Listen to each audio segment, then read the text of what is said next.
할렐루야, 화요일 아침 묵상입니다. 오늘 하루도 우리에게 선물로 주신 생명을 통해서 주님의 기쁨이 되시기를 축복합니다.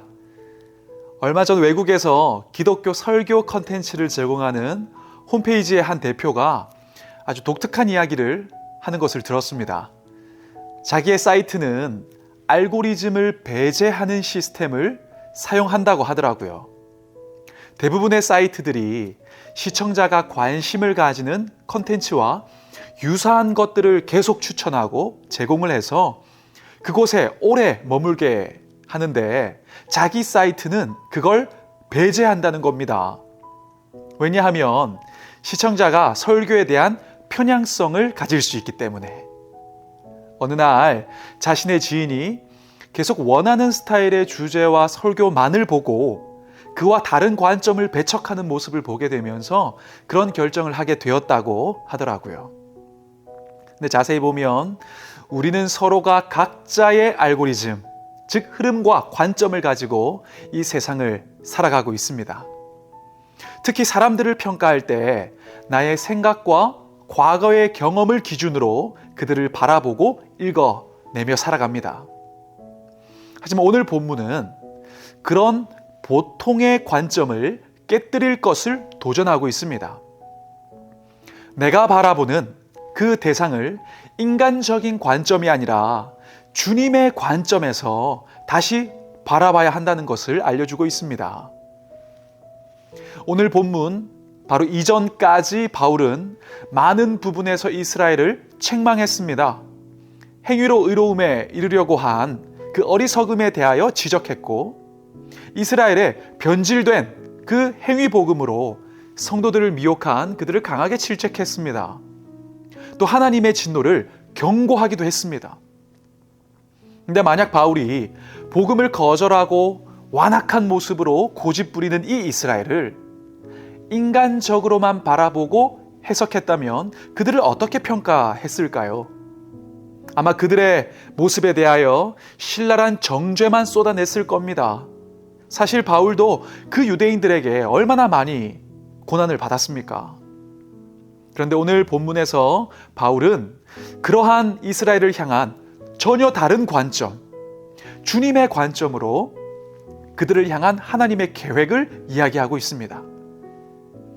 형제들아, 너희가 스스로 지혜 있다 하면서 이 신비를 너희가 모르기를 내가 원하지 아니하노니 이 신비는 이방인의 충만한 수가 들어오기까지 이스라엘의 더러는 우둔하게 된 것이라.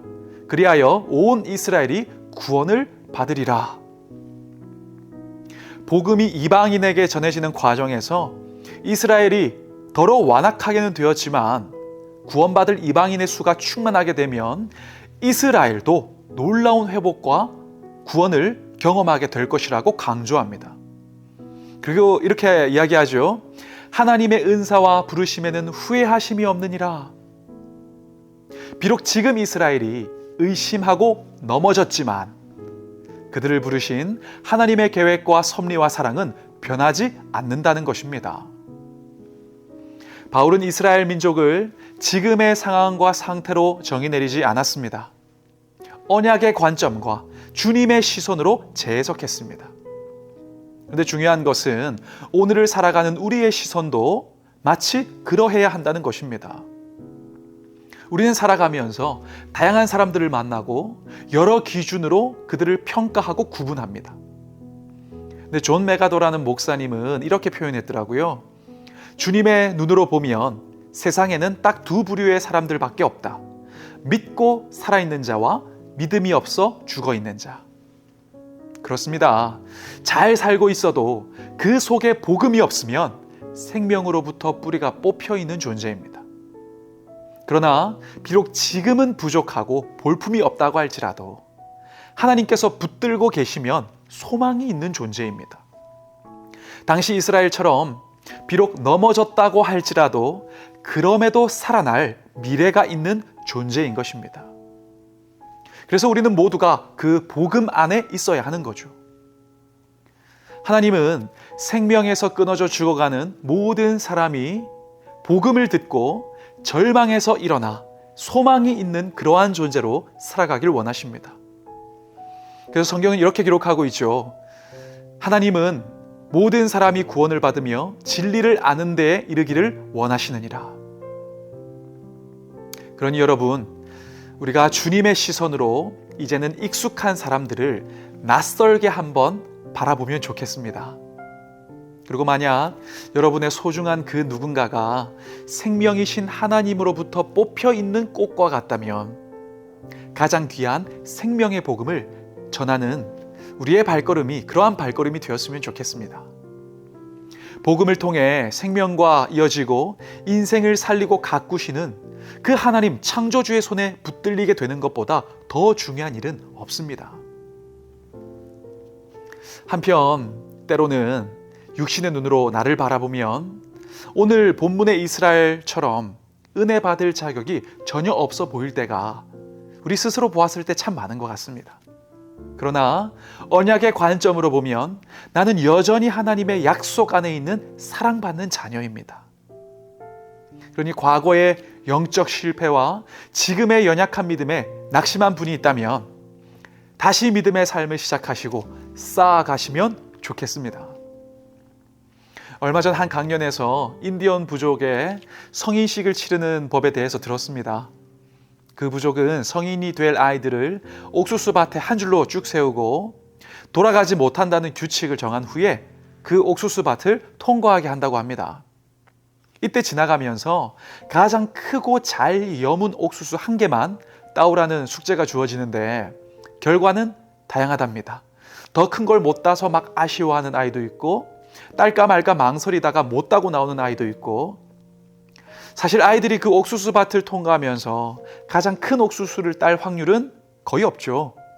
그래서 그 아이들이 막 그렇게 후회하고 있을 그때에 어른들이 나타나 이걸 배우게 한답니다. 뒤돌아보면서 살지 마라. 미래를 잃는다.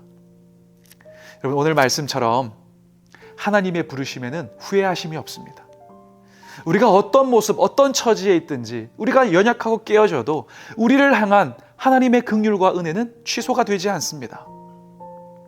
그러니 과거에나 지금의 약한 나로 실족하지 마시고 다시 주님 사랑으로 나의 존재를 읽어내시면 좋겠습니다. 그리고 주님이 이루실 미래를 소망하면서 믿음의 페달을 힘차게 밟으면 흔들렸던 삶이 자전거가 힘차게 페달을 밟으면 균형을 잡고 나아가는 것처럼 우리의 삶도 다시 균형 잡힌 삶으로 미래를 향하여 나아가게 될 것입니다. 우리가 꼭 기억하시면 좋겠습니다. 우리의 존재가 곧 은혜 받을 자격입니다. 그러니 은혜의 자리로 돌아가서 주님의 시선으로 나를 바라보고 다시 일어나시기를 축복합니다. 무한한 하나님의 사랑과 접속된 인생은 결코 방전된 채로 끝나지 않습니다. 기도하겠습니다. 사랑의 아버지 하나님, 완악했던 이스라엘을 향해서도 하나님의 긍휼은 그치지 않고 마지막 회복을 약속하셨던 것처럼 우리가 어떤 모습이든지 주님은 여전히 소망으로 우리를 붙들고 계심을 믿습니다. 나의 연약함에 쓰러져 그 자리에 머물지 않게 하시고 은혜 붙들고 다시 시작하고 일어나는 우리 모두가 되게 하여 주옵소서. 감사드리며 예수님의 이름으로 기도합니다. 아멘. 나의 사랑, 너는 어여쁘고 참 귀하다. 어느 보석보다 귀하다. 내가 사랑스럽지 않을 때 너를 온전히 사랑하고 너와 함께하려 내가 왔노라.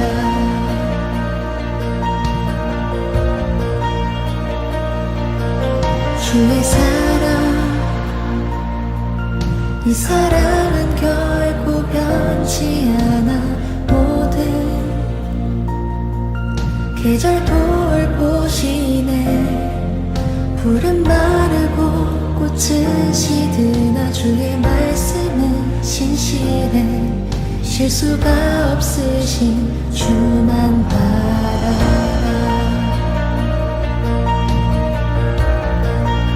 주님